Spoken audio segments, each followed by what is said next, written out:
Matt, you went to Haiti in September after the hurricanes. Can you describe what you saw, where you were, what you experienced? Yeah. I went with Wyclef Jean and some other people, a group, some people who are here tonight, and we went after the fourth hurricane rolled through, and it was almost indescribable. I mean, it was extreme poverty, which is, people who are subsisting basically on $1.25 or less a day. I guess that's the definition. But on top of it was this other disaster. It was like a disaster on top of another disaster. And it was basically people were living in conditions that could only be described as inhuman. I was there, I think it was 12 days, like a week or 12 days after the last hurricane, and people were still on their rooftops. It's just not something that I mean, the smell, everything about it was the first thing Wyclef actually said to me, and he grew up in Haiti, and when we came, we had to go in with the supplies that the UN was taking in, so we hitched a ride on one of their helicopters, and when we drove out of this little UN base, the first thing that hit us was this smell, and then we started to see people and the conditions in which they were living, and this is what Wyclef said as a Haitian man coming back to his country. He said, "This is not human. This is not a way human beings should live. Our animals don't live like this." And it's just not something as an American. I think it's very hard for us to relate to that kind of thing. And I've traveled in the third world a bit and seen extreme poverty up close on a number of occasions in a number of different countries. But to see a natural disaster on top of that is indescribable, inhuman, I guess. And where were you in Haiti? In Gonaive, which was the city that I think people probably saw on the news.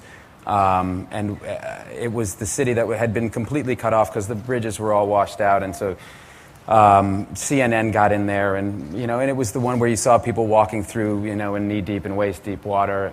The city was completely flooded. The city lies in a floodplain, so it was the same city that got, in 2004, completely flooded, and thousands of people were killed by these floods because deforestation is a big problem there. People cut down the trees because they need energy. That's their only source of energy, and they know all about deforestation, but they have absolutely no alternative. And so it's one of those things that Paul was talking about. It's a situation that's created by the situation that they live in. They're forced to kind of do this, and as a result, that means within the next 4 years, Gonaive will certainly be flooded again in this way because there's nothing to stop the mud and water from raging down the mountains. And in this case, they got hit by hurricanes, so the city was just completely underwater. What were people asking you for?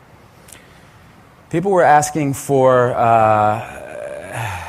what's in it with Wyclef. For those of you who don't know, Wyclef Jean is a very huge music star, hip hop artist, and he's very kind of musical genius who grew up in Haiti and came to America, and he really represents hope for a lot of people there because he always comes back, and he's very active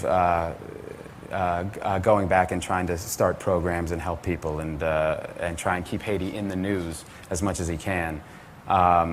So to be with him, I mean, people were just literally clinging to the UN truck that we were on, hanging on, and as we were leaving Gonaive, it wasn't even a rational thing. It was just, let me just stay close to you for a little while longer. So one thing I think was hope, but on a practical level, people were starving and they needed food, and the World Food Program was there, but they had enough food, but they were worried about doing disciplined food distributions because people were so desperate that they were afraid the trucks were going to get torn apart and that their workers were going to get assaulted and or hurt, or there would be there would be food riots. And so there was no.